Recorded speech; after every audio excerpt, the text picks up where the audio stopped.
2 hari lalu saya ditelepon oleh salah seorang pengurus masjid Habibullah di daerah Labersa. Beliau bilang, Ustadz, bisa ndak malam minggu habis maghrib sampai isya ngisi kajian? Saya tanya, temanya apa Pak? Bebas. Ya sudah, kalau gitu saya kasih tema menyelami isi kandungan surah Al-Fatihah. Kenapa saya diundang? Kata beliau, Ustadz yang seharusnya mengisi, Ustadz beliau kecelakaan. Oh baiklah, saya akhirnya tadi malam datang Bu ke masjid tersebut. Ternyata Bapak Ibu dimuliakan Allah, begitu saya datang, Ustadznya datang juga. Tapi yang datang bukan yang bersangkutan, melainkan utusan. Pihak masjid akhirnya bingung Bapak Ibu, saya mengalah selaku yang paling muda, ada guru kita yang senior, biarkanlah beliau yang mengisi. Akhirnya tadi malam Bapak Ibu, alhamdulillah saya dapat ilmu baru. Tadi malam sang Ustadz menyampaikan materi tentang menjaga lisan. Dan setelah sholat isya Bapak Ibu, saya ditelepon oleh Mas Sugeng. Ya, ini kameramen kita yang luar biasa. Ustadz, bisa tidak ngisi kajian subuh besok? Insya Allah Mas. Temanya apa? Saya tanya. Bebas. Kalau gitu temanya adalah menelusuri kandungan surah Al-Fatihah. Ternyata Bapak Ibu, yang mendapat rezeki materi itu bukan masjid tadi malam, melainkan Masjid Al-Hidayah. Alhamdulillah. Bapak Ibu dimuliakan Allah, insya Allah ya mohon izin, mungkin yang seharusnya mengisi adalah Ustadz Muhammadun, guru kita semua yang kita semua sama-sama tahu keilmuannya, saqafah keislamannya jauh ya, tentu saja di atas saya, maka mohon izinkan saya untuk menggantikan beliau. Apakah ridho Bapak Ibu? Insyaallah. Insyaallah pada pagi hari ini kita akan membahas ya surah Al-Fatihah. Adik kita nih hafal surah Al-Fatihah? Adik hafal surah Al-Fatihah? Coba baca. Baca sama-sama Ustaz ya. Bismillahirrahmanirrahim. Alhamdulillahi rabbil alamin. Ar-Rahmanir-Rahim. Maliki yaumiddin. Iyyaka na'budu wa iyyaka nasta'in. Ihdinas siratal mustaqim. Siratal ladzina an'amta 'alaihim ghairil maghdubi 'alaihim waladdallin. Masya Allah. Siapa namanya Pak?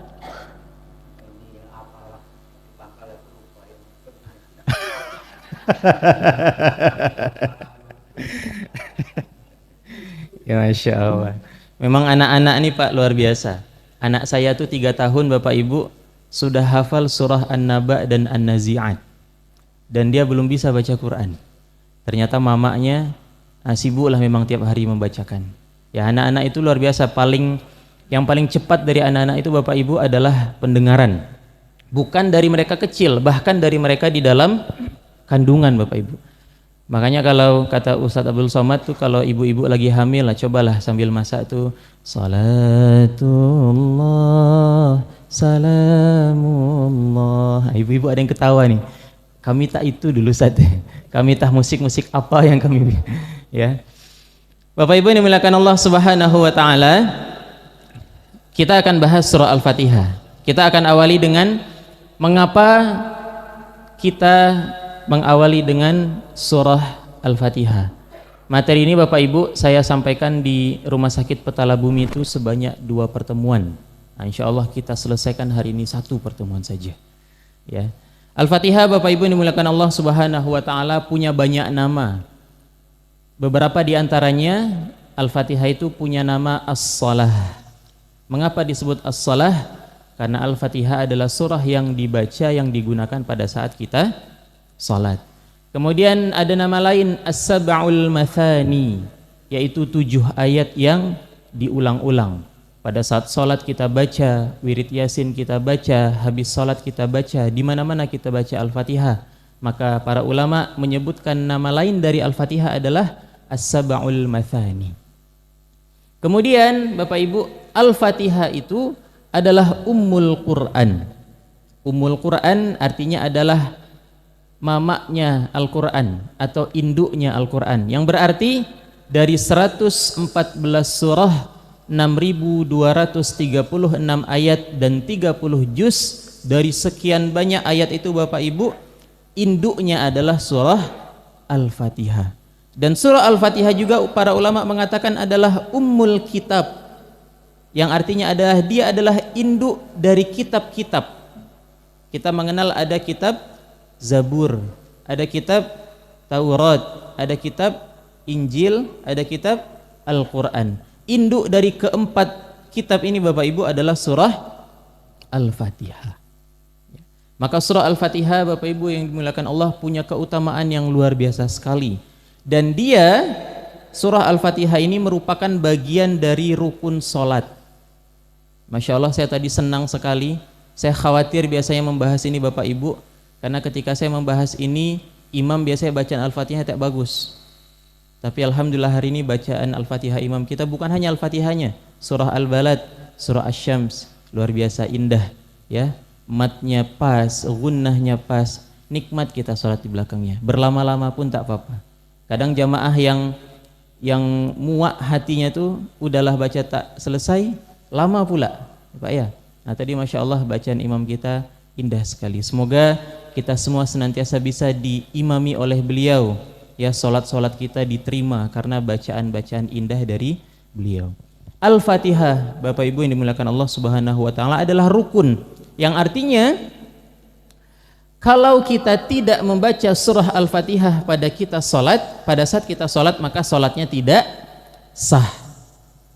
Jadi kalau kita sholat Bapak Ibu, Allahu Akbar, Bismillahirrahmanirrahim, Alhamdulillahi Rabbil Alamin, Ghairil maghdubi alaihim waladdallin.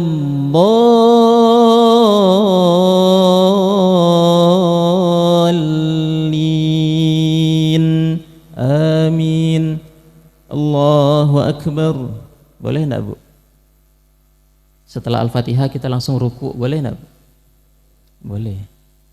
Yang rukun, yang wajib itu Al-Fatihah. Baca surah-surah pendek itu sunnah. Makanya kadang kita tengok orang sholat sunnah kok cepat dia. Mungkin dia tak baca surah-surah pendek, dia langsung dari Al-Fatihah sampai langsung ruku.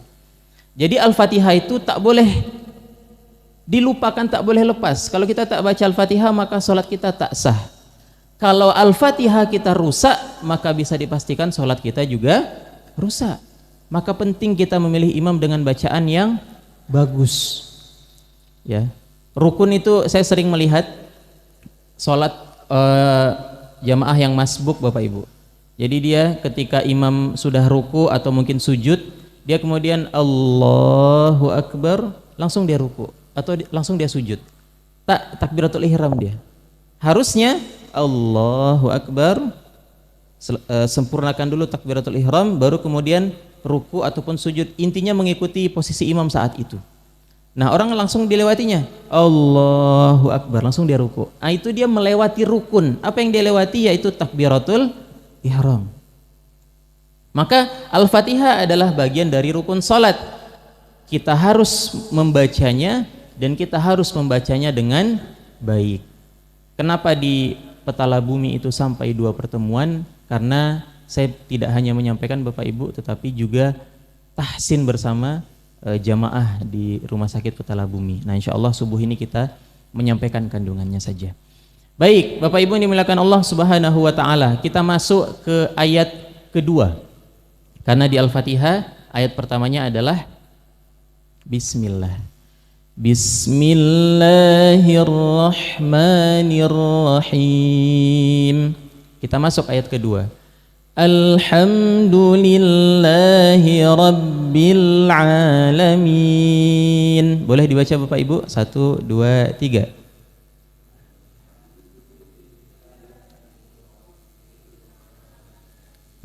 Baik, Masya Allah. Alhamdu, kalau kita lihat dalam bahasa Arab Bapak Ibu, Ada alhamdu, ada al-madhu. Kalau al-madhu itu juga pujian, tetapi pujian yang tidak tulus. Kalau alhamdu, dia memuji dibarengi dengan ketulusan hati terhadap pujiannya itu. Contoh Bapak Ibu, saya di kantor itu dikasih amanah sebagai HR, HRD di kantor. Biasanya kita belajar tentang bagaimana nengok orang, baru nengok aja Bu, udah tahu kita karakter dia seperti apa. Senyum dia tuh Bu, kadang-kadang kita udah bisa nilai ini senyum yang tulus, ini senyum yang tidak tulus. Di kantor itu ada sebuah istilah Bu, jilat atasan, sikut yang di samping, injak bawahan. Nah, ya, agar mendapatkan posisi-posisi yang enak. Nah, di kantor itu kadang-kadang Bapak Ibu dimuliakan Allah, atau di umumnya perusahaan, kita mungkin sering melihat karyawan-karyawan yang memuji bosnya. Betul Pak ya? Tapi sering juga kita lihat ada karyawan-karyawan yang memuji bosnya. Kalau bahasa kampung mak saya itu lip service. Jadi pemanis mulut aja, pemanis lidah, tapi hatinya tak betul-betul memuji atasannya itu. Nah, itu dalam bahasa Arab disebut al-madhu. Sedangkan Allah ketika menurunkan Al-Fatihah, Allah kemudian turunkan surah Al-Fatihah itu dengan diksi, dengan bacaan alhamdu. Ya, maknanya apa Bapak Ibu? Pujian dibarengi dengan keikhlasan dan ketulusan hati dalam memuji tersebut. Jadi Allah Subhanahu wa taala mengharapkan kita ketika membaca alhamdulillahi rabbil alamin, betul-betul pada saat kita sholat itu kita memuji Allah dengan ketulusan, niat yang betul-betul ikhlas memuji Allah Subhanahu wa taala.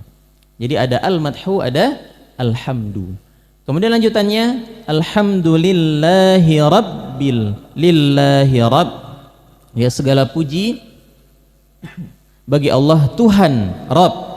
Dalam bahasa Arab, Rabb itu Bapak Ibu memiliki 3 makna, yaitu pencipta, pemilik, pengatur. Semua yang dia cipta. Yang menciptakan bumi siapa Bapak Ibu? Allah. Yang menciptakan langit siapa Bapak Ibu? Matahari, bulan, manusia, siapa yang menciptakan? Allah. Maka Allah lah yang menciptakan itu semua, yang memiliki itu semua, dan mengatur itu semua. Allah itu Bapak Ibu dimuliakan Allah tidak seperti pembuat jam. Pembuat jam itu dia buat jam sampai hidup jamnya, setelah itu dia biarkan jamnya berjalan sendiri, dia tak mengatur lagi. Nah, ada yang memahami Tuhan itu seperti itu. Udahlah, dia tuh menciptakan kita saja. Untuk urusan kita, kehidupan di dunia, aturan semuanya, kita saja yang mengatur. Tak perlu aturan dari Allah. Ada orang-orang semacam ini Bapak Ibu dimuliakan Allah. Tetapi yang Allah kehendaki kepada kita, kita terikat kepada hukum Allah, kita terikat kepada syariat Allah. Karena Allah Subhanahu wa taala adalah Rabb, Dia yang menciptakan, Dia yang memiliki, dan sekaligus Allah lah yang mengatur segala urusan kehidupan kita. Alhamdulillahi rabbil alamin. Segala puji bagi Allah Tuhan semesta alam.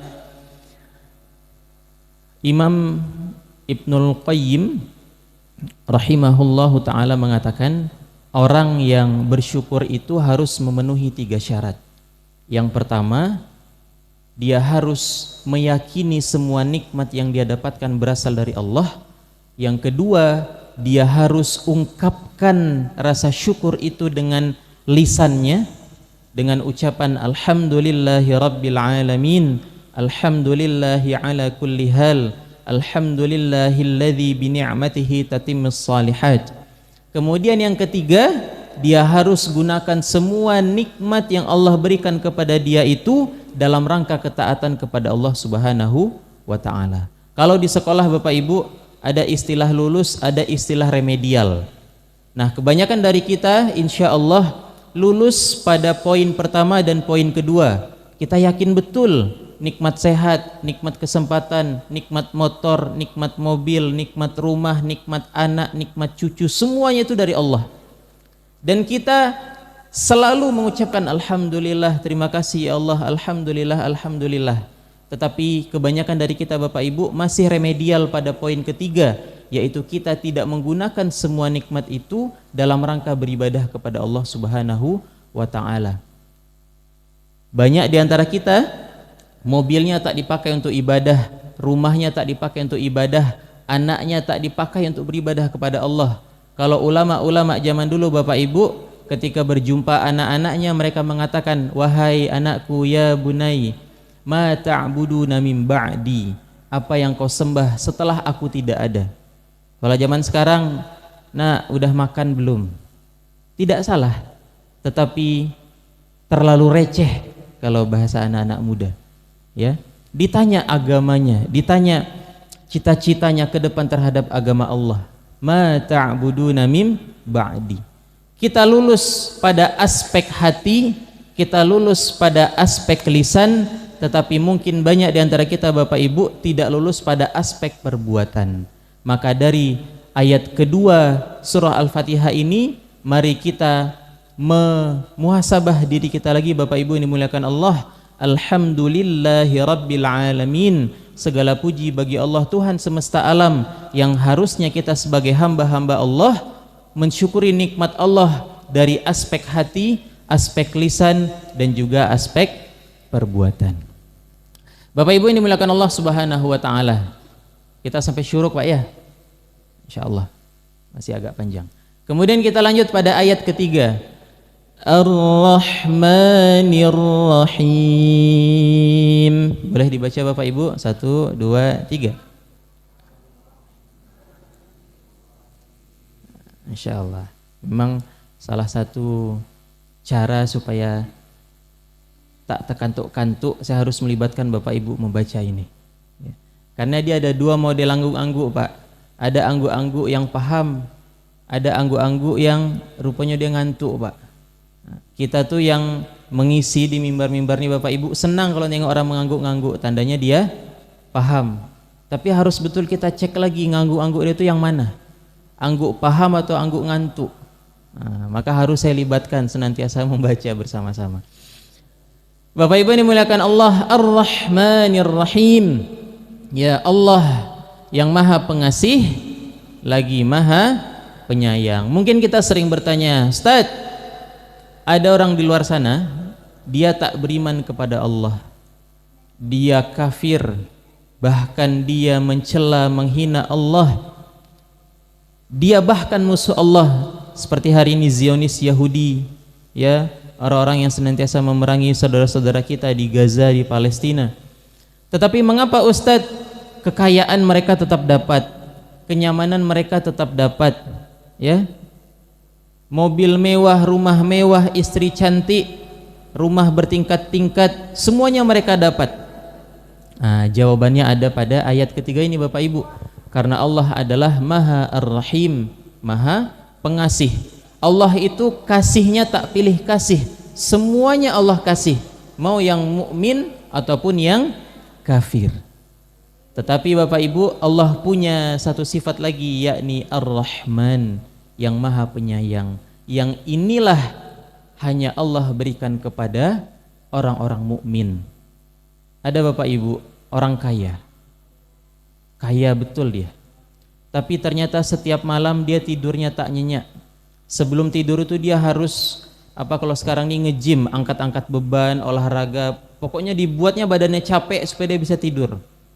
Ketika ditanya, ngapa kau kayak gitu? Tidur aja lah, ngapa pula harus bikin capek? Nggak bisa tidur, aku pusing, malah aku banyak pikiran. Apa yang dipikirkan? Utang aku banyak katanya. Tapi kaya kok banyak utang? Harusnya yang banyak utang tuh yang tak punya duit. Ternyata Bapak Ibu hutangnya adalah hutang kapal tanker. Nah, beda emang hutangnya sama kita. Hutangnya kapal tanker, MM-an, triliunan. Tak bisa tidur dia. Bapak Ibu dimuliakan Allah. Di sisi lain kita lihat becak, mungkin tak ada di Pekanbaru ya. Abang-abang supir oplet. Kadang-kadang sambil di kursinya itu tak perlu aba-aba, bisa tidur di mana saja. Ya, kalau di becak itu bisa tidur di mana saja. Saya tuh kadang lihat ada saudara-saudara kita, semoga Allah mudahkan selalu hidupnya, yang bawa apa kara-kara tuh Bapak Ibu. Saya tengok anak-anaknya tuh tidur aja tuh di apa? Di becaknya tuh. Ya. Di sisi lain ada orang kaya Bapak Ibu tak bisa tidur di atas kasur. Dia punya kasur tapi tak bisa tidur di atas kasur. Harus dia tidur di lantai karena mungkin dia ada penyakit kolesterol, diabetes segala macam. Dia bisa beli udang, bisa beli nasi, bisa beli gorengan tapi dia tak bisa makan. Kita makan semua Bapak Ibu, betul enggak? Ya, kita bisa makan tapi tak bisa beli. Ya. Maka Allah Subhanahu wa taala Bapak Ibu memberikan kasih sayangnya hanya kepada orang-orang mukmin. Ya, salah satu bentuk kasih sayang Allah adalah kemudahan kita tidur, kemudahan kita ngobrol, makan bersama dengan keluarga. Saya punya Bapak Ibu kenalan, mereka 6 bersaudara. Anak pertama tuh yang paling tak mewah lah hidupnya. Sampai sekarang tuh dia jualan lemang.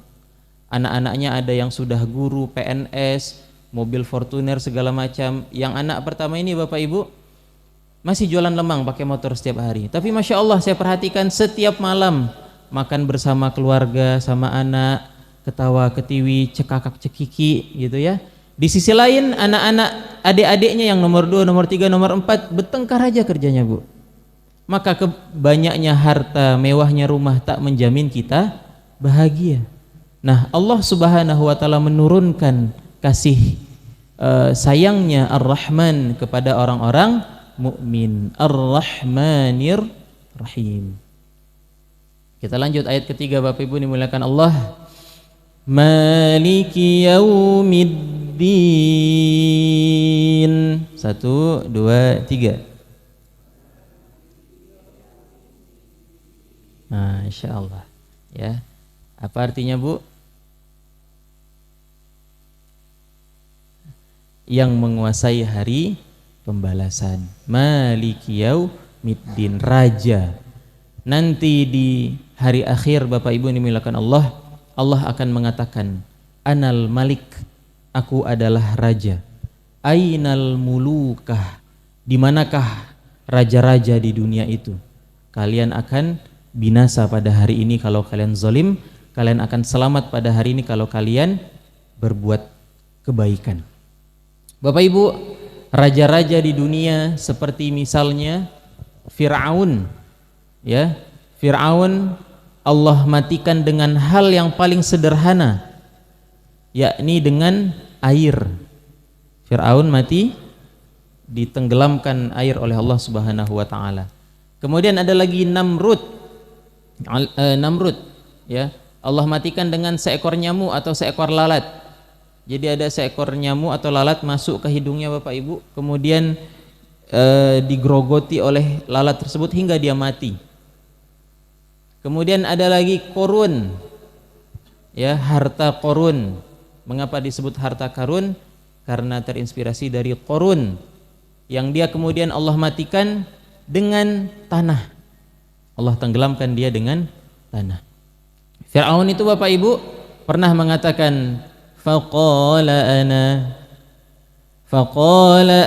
rabbukumul a'la, aku adalah Tuhan yang maha tinggi. Fir'aun itu disebutkan di dalam surah Al-Baqarah, yudzabbihuna abna'akum wa yastahyuna nisa'akum. Jadi setiap ada anak laki-laki yang lahir, Fir'aun langsung kemudian menyembelihnya, membunuhnya. Fir'aun pernah minta ke Haman, ke arsiteknya, wahai Haman, tolong bangunkan aku bangunan yang tinggi, aku mau nengok Tuhannya Musa. Ya, menggambarkan betapa sombong dan angkuhnya Fir'aun. Pertanyaannya, apakah hari ini ada Fir'aun Bapak Ibu? Ya. Keresahan hati sekali, banyak Ustaz. Pertanyaannya hari ini, apakah ada Korun Bapak Ibu? Apakah ada Haman? Ada, dengan karakter yang berbeda. Jadi kalau kata para ulama, semua yang terjadi di masa lalu itu juga terjadi hari ini, cuma beda tempat, waktu, dan pemerannya. Karakternya sama insya Allah. Korun pengusaha, Haman orang cerdasnya, arsiteknya, kemudian Fir'aun penguasanya. Ini kalau digabung Bapak Ibu luar biasa. Negeri itu bisa hancur. Tapi tiga ini pun kalau digabung negeri itu bisa makmur. Nah, saya tak perlu lanjutkan, ya ini direkam kita bahaya Bapak Ibu ya. Ya, raja-raja zaman dulu, raja-raja hari ini kalau mereka zalim maka siap-siaplah bertemu Allah yang tadi disebutkan di surah Al-Fatihah ayat 3, ayat 4, Maliki Yaumiddin. Ya. Jadi Bapak Ibu dimuliakan Allah, saya itu dapat informasi Masjid Al-Hidayah ini termasuk masjid yang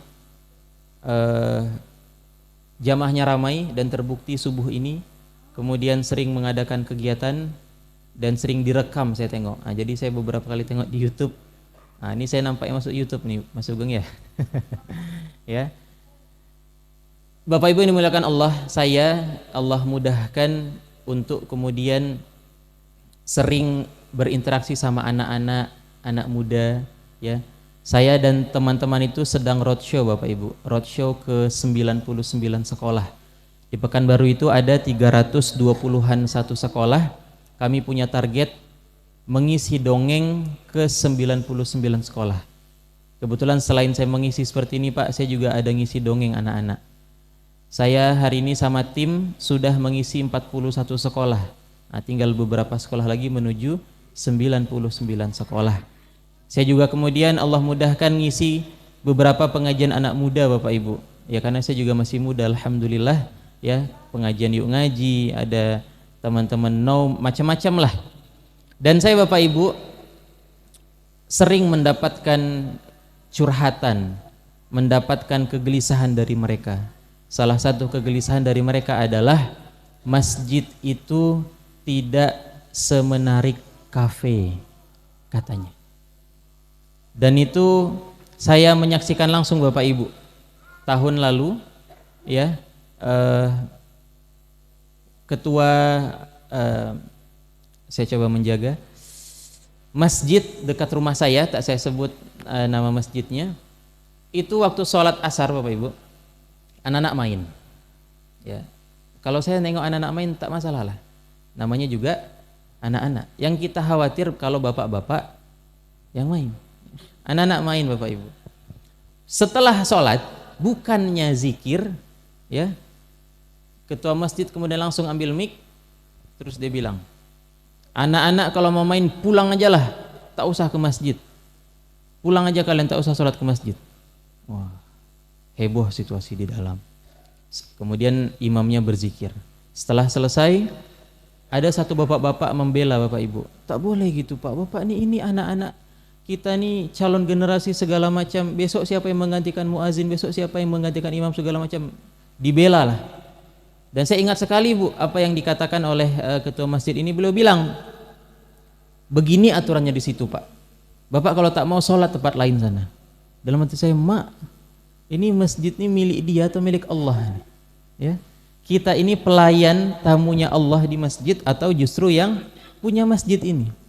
Dan mohon maaf, mohon izin Bapak Ibu dimuliakan Allah, hal-hal semacam ini banyak di masjid-masjid kita hari ini. Anak-anak diusir, anak-anak tak boleh ke masjid, anak-anak pokoknya salah aja anak-anak itu di mata kita. Akhirnya apa? Ya, orang yang kemudian lebih baik, tempat yang kemudian lebih nyaman itu adanya di PS, adanya di warnet. Maka jangan heran Bapak Ibu dimuliakan Allah kalau mungkin kita sering bilang, manolah anak-anak muda kok, manolah generasi muda itu. Jangan-jangan mereka tuh tak mau ke masjid Bapak Ibu karena dulu pernah kita usir. Ya, dan saya yakin insya Allah di Masjid Al-Hidayah ini tidak seperti itu. Amin ya Rabbal Alamin. Mohon maaf, mohon izin Bapak Ibu, sering sekali kita temukan fakta semacam itu, dan sering sekali teman-teman kita yang anak-anak muda, yang anak-anak kecil tuh tak nyaman dia di masjid. Apa-apa diusir, apa-apa dimarah, apa-apa dilarang. Ya, sedangkan di kafe wifi ada. Begitu datang ke kafe ditawarin sama kawannya, pesanlah kopi satu. Apalagi dibayarin makan, ditanya kabar. Di masjid ya tak ditanya kabar, tak dikasih makan, tak dikasih minum, malah diusir. Maka Bapak Ibu dimuliakan Allah, ini jadi evaluasi, jadi muhasabah untuk kita semua. Kalau kita hari ini masjid senantiasa mencari imam dari luar, saya pernah 3 tahun Bapak Ibu jadi imam di Masjid SPBU Arifin Ahmad. Imam naturalisasi. Ya, masjid-masjid hari ini alhamdulillah ya, sekali lagi masjid kita imamnya asli lokal ya. Insyaallah Ustaz ya. Ya.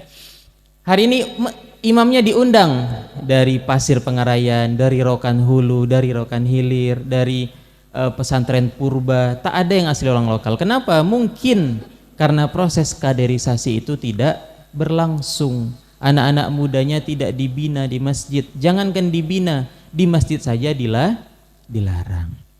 Maka balik lagi tadi Bapak Ibu, Maliki Yaumiddin, raja-raja di dunia yang kemudian mereka zalim, termasuk walaupun ketua masjid, tapi kalau dia zalim dalam mengatur masjid, dia tidak mengatur masjid dengan aturan Allah, melainkan mengatur masjid dengan aturannya sendiri, maka siap-siaplah nanti ketemu Allah di hari akhir ketika Allah mengatakan Anal Malik Ainal Muluka.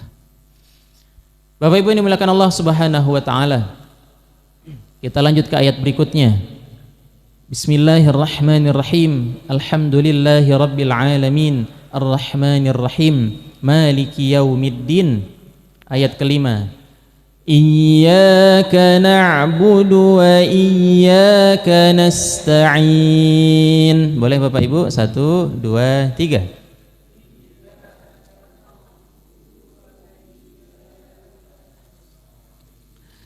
Insyaallah. Syuruk kita jam berapa Pak? Jam 5.52. Kita stop jam berapa Bu? Jam 6. Baik. 8 menit lagi ya. Baik, ayat keempat.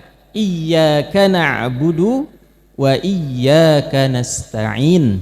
Hanya kepada Allah kami menyembah dan mohon maaf. Hanya kepada Allah kami menyembah dan hanya kepada Allah kami memohon. Di dalam bahasa Arab, kata guru-guru kami, kalau bunyinya na'buduka, itu artinya kepada engkau kami menyembah. Tetapi jika diawali dengan iyyaka na'budu, berubah artinya menjadi hanya kepada engkau kami menyembah. Itu mirip dengan la ilaha illallah. Selalu diawali dengan tidak ada Tuhan illallah kecuali Allah. Guru kami pernah memberikan ilustrasi dan ini mudah sekali dipahami Bapak Ibu. Seandainya saya di sebuah kantor, kemudian istri saya telepon, lalu saya angkat, kemudian saya keluar ruangan, lalu saya bilang, Dek, Mas di sini sendirian. Itu artinya Bapak Ibu betul di ruangan itu dia sendirian, tetapi di ruangan lain masih ada orang. Jadi ada kemungkinan ketika dia mengatakan Dek, Mas sendirian, berarti itu masih ada kemungkinan ada orang lain juga. Tetapi ketika saya mengatakan Dek, tidak ada siapapun di kantor ini kecuali Mas, itu artinya betul-betul hanya dia seorang di kantor. Maka ketika Allah mengatakan iyyaka na'budu, hanya kepada Allah kami menyembah, artinya tak boleh kita menyembah kepada yang lain. Kemudian Allah katakan wa iyyaka nasta'in, dan hanya kepada Allah kami memohon. Di sini ada konsep Bapak Ibu. Konsepnya adalah ibadah dulu, baru kemudian kita minta. Kalau anak saya tuh dia baca dulu surah An-Naba, baru saya kasih roti. Jadi ada dulu pencapaian, baru kemudian kita kasih hadiah, reward. Nah, macam anak kita tadi tak bawa hadiah pula. ya harusnya kita kasih hadiah, berani maju ke depan, sholat subuh di masjid, ya umur berapa itu Pak? 4, 5, Masya Allah 3,5 tahun, berarti cuman beda 3 bulan sama anak saya, ya Masya Allah. Ya, maka lakukan dulu kewajiban kita, baru minta haknya. Begitu juga kepada Allah Bapak Ibu, ibadah dulu yang baik, ibadah dulu yang sempurna, ibadah dulu yang benar. Insya Allah apapun yang kita minta akan Allah kabulkan. Saat kita kemudian memenuhi hak-hak Allah, apa iya Allah tidak memenuhi hak-hak kita? Maka ini kita dapat konsep iyyaka na'budu wa iyyaka nasta'in, hanya kepada Allah kita menyembah dan hanya kepada Allah kita memohon, meminta. Oke, kita lanjutkan ayat berikutnya. Ihdinas siratal mustaqim. 1, 2, 3.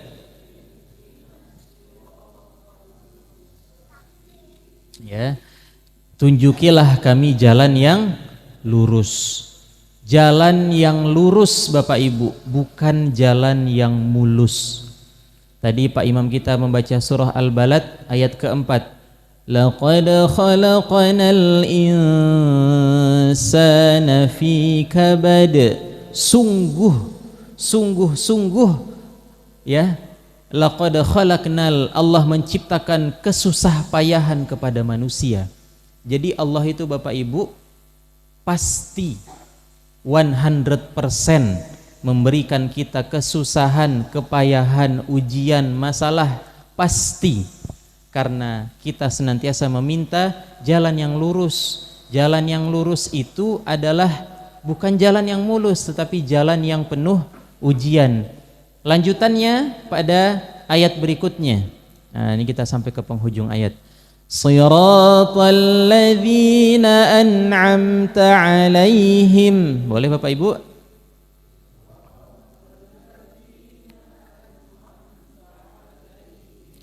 Ghairil maghdubi 'alaihim waladdallin.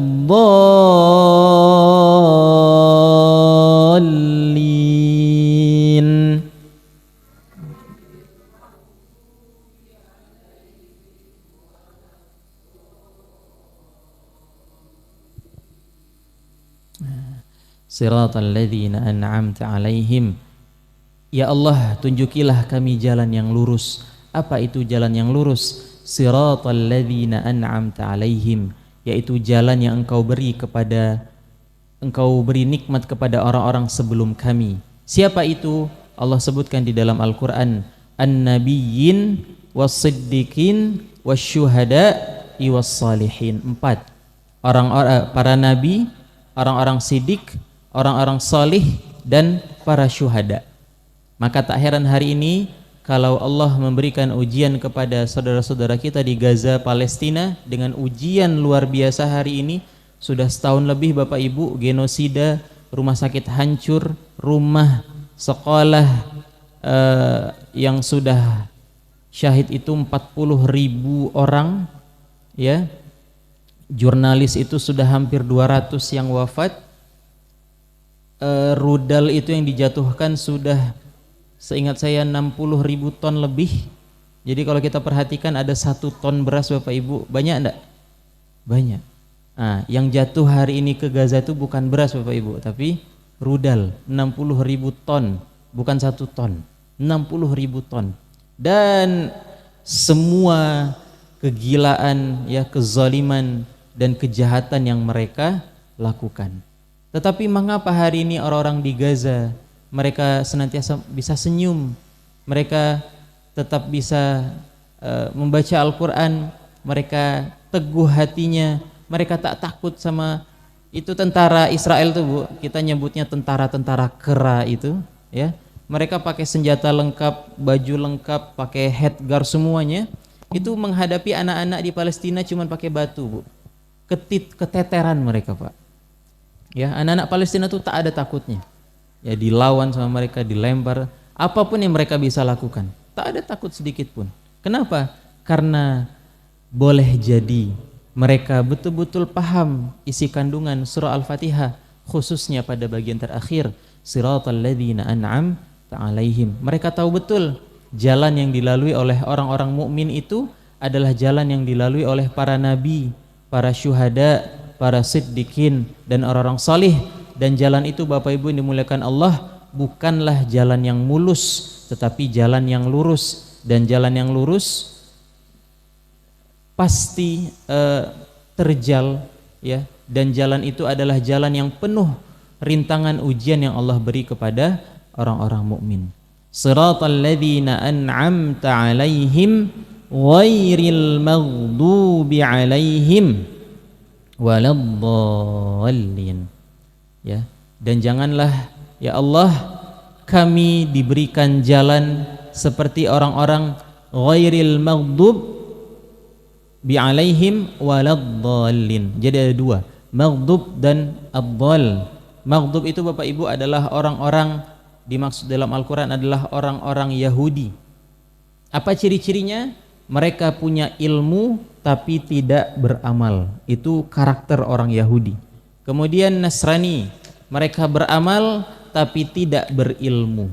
Sedangkan orang-orang Muslim, orang-orang mukmin, mereka berilmu sekaligus beramal. Maka kita minta kepada Allah jangan sampai kita dimasukkan ke dalam golongan orang-orang maghdub, yakni orang-orang Yahudi, dan juga kemudian orang-orang waladdallin, orang-orang Nasrani. Karena yang kita minta kepada Allah, ihdinas siratal mustaqim, yaitu kita minta jalan menuju Allah, menuju ridhonya Allah, menuju surganya Allah Subhanahu wa ta'ala. Ayahanda, ibunda, bapak ibu yang dimuliakan Allah Subhanahu wa ta'ala, demikianlah kita menyelami kandungan isi surah Al-Fatihah dari ayat pertama Bismillahirrahmanirrahim sampai ayat terakhir ghairil maghdubi 'alaihim waladdallin. Amin. Semoga dengan sedikitnya kandungan yang bisa kami sampaikan dari setiap ayat yang kita baca bisa kemudian merubah hidup kita, merubah cara pandang kita, merubah sikap kita terhadap segala sesuatu, mengubah cara kita bersyukur kepada Allah Subhanahu wa ta'ala, mengubah cara kita menghadapi masalah demi masalah, dan senantiasa meluruskan akidah kita kepada Allah, meluruskan niat kita senantiasa untuk beribadah kepada Allah Subhanahu wa ta'ala.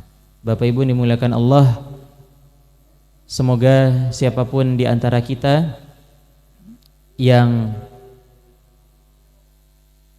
apa tuh? Aduh, Ustaz ini lama betul lah katanya, dah nangis dah. Ya, insyaallah kita tutup dengan istighfar kepada Allah sebanyak 3 kali. Astaghfirullahalazim, astaghfirullahalazim, astaghfirullahalazim. Kemudian tasbih kafaratul majlis, subhanakallahumma wa bihamdika asyhadu an la ilaha illa anta astaghfiruka wa atubu ilaik. Kepada Allah kami mohon ampun, kepada Bapak Ibu semuanya kami mohon maaf. Apakah kami dimaafkan Bapak Ibu? Alhamdulillah. Kami izin tutup. Kalau ada jarum yang patah, janganlah disimpan di dalam peti. Kalau ada kata-kata perbuatan kami yang salah, mohon jangan disimpan di dalam hati. Burung irian, burung cendrawasih, cukup sekian, terima kasih. Ikan hiu melambai-lambai, kata kawan saya Bu. See you, goodbye Bapak Ibu. Wallahu a'lam bishawab. Wabillahi taufiq wal hidayah. Wassalamualaikum warahmatullahi wabarakatuh.